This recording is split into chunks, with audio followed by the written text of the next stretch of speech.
Imagine standing on the edge of a Viking longship as the sky over the Irish Sea turns black. The wind begins as a whistle, then becomes a scream.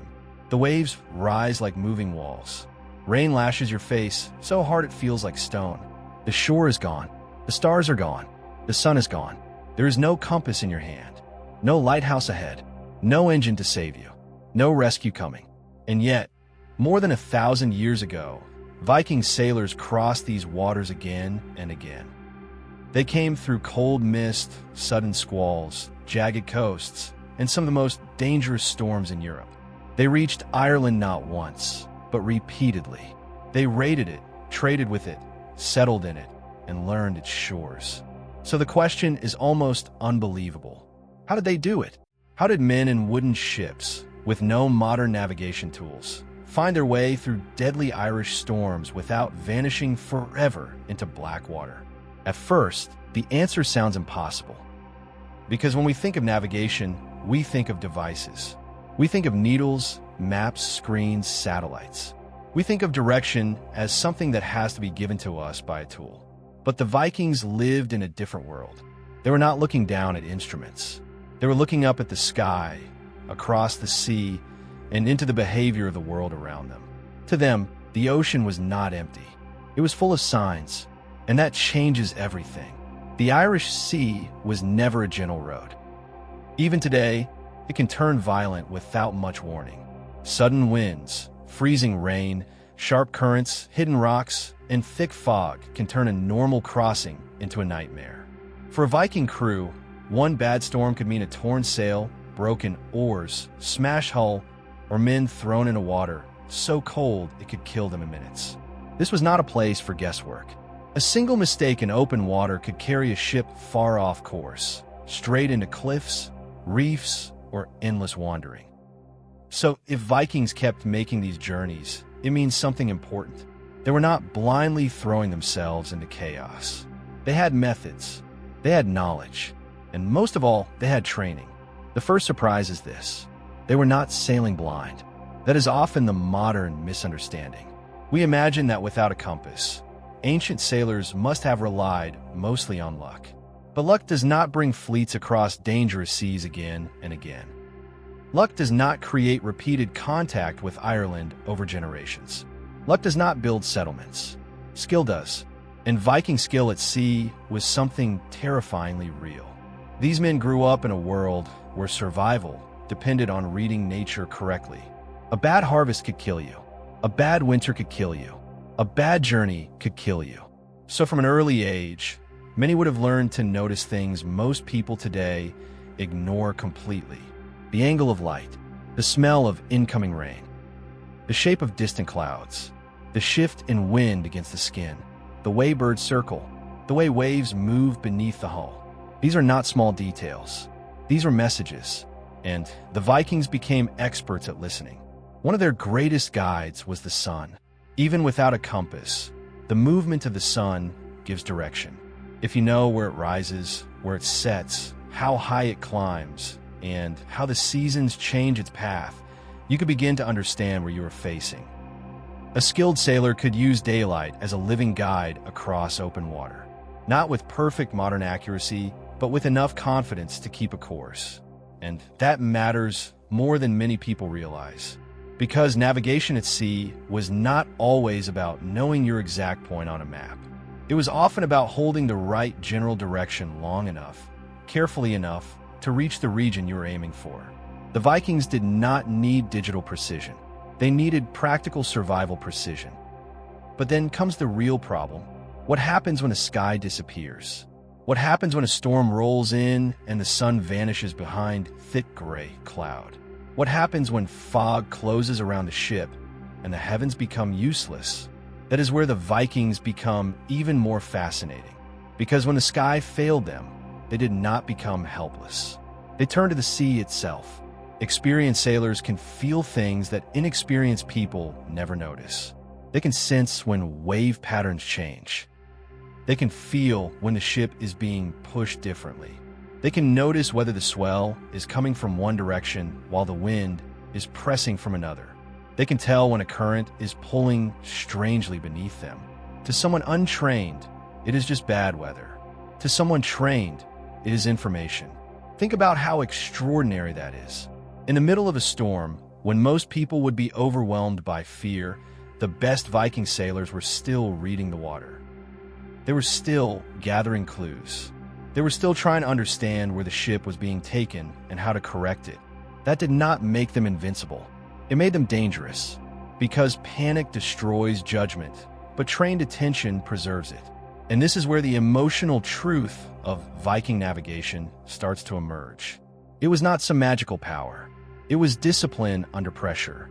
It was the ability to stay observant when everything around you is screaming for you to break. Still, waves and wind could only tell them so much. So they watched for other signs. Birds were one of them. Certain seabirds do not travel too far from land. If a sailor saw them moving in a particular pattern, especially in numbers, it could suggest that shore was not far away. Floating branches, patches of seaweed, drifting vegetation, and even changes in the color of water could all hint at nearby land or shallower areas. To modernize, this sounds almost poetic. But for Vikings, it was not poetry. It was survival. Imagine being trapped in gray water after hours of storm, exhausted, soaked, freezing, unsure if you were still on course.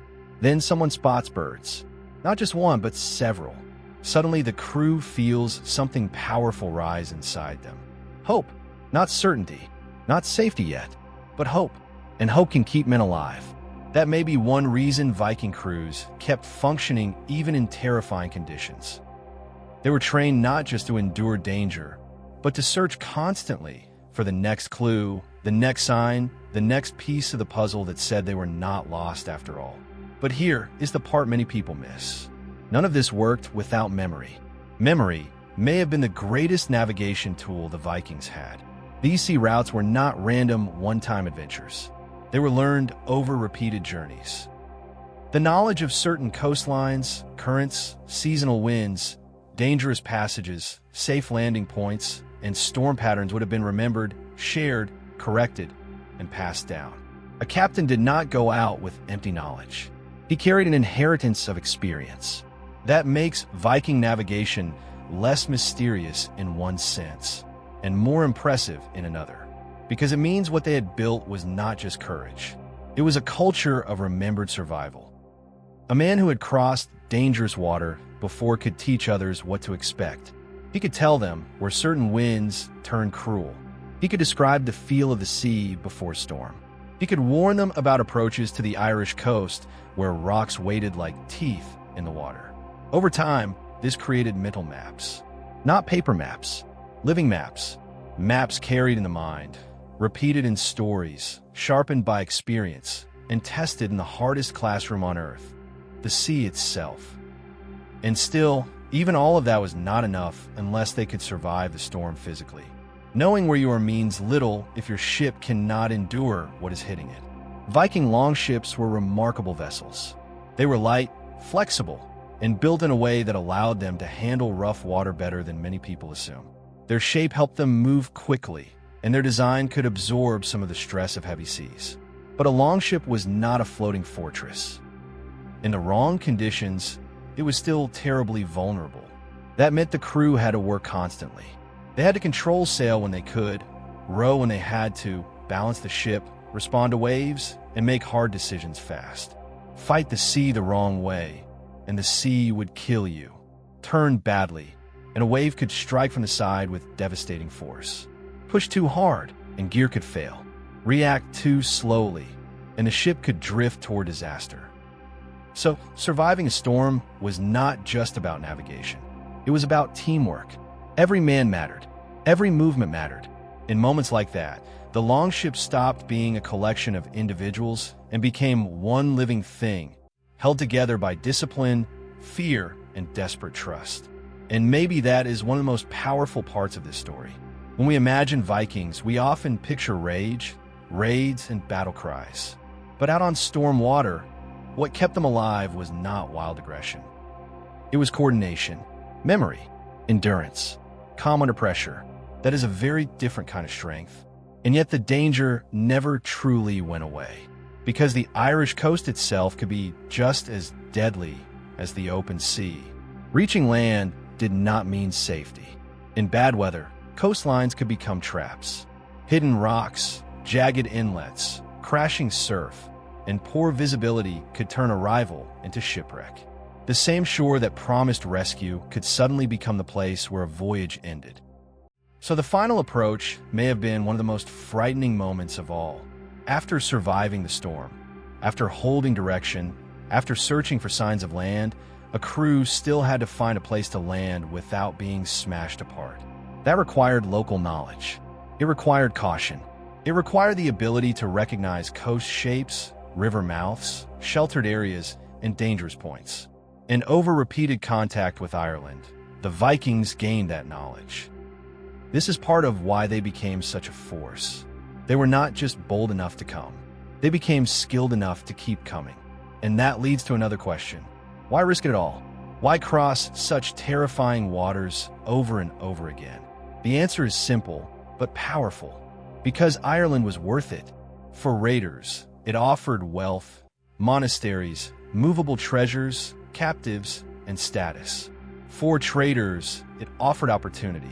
For settlers, it offered land, influence, and a future. For ambitious leaders, successful crossings meant power and reputation. The danger was enormous, but so was the reward. And human beings will endure extraordinary risks when they believe something valuable is waiting on the other side.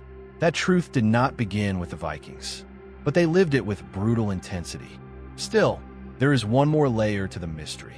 Some people believe the Vikings may have used additional aids, now partly lost time. There are theories about sunstones, special crystals that may have helped detect the sun's position even under cloudy skies. Historians still debate how widely such tools were used, how reliable they were, and whether they played a real role in navigation across stormy waters.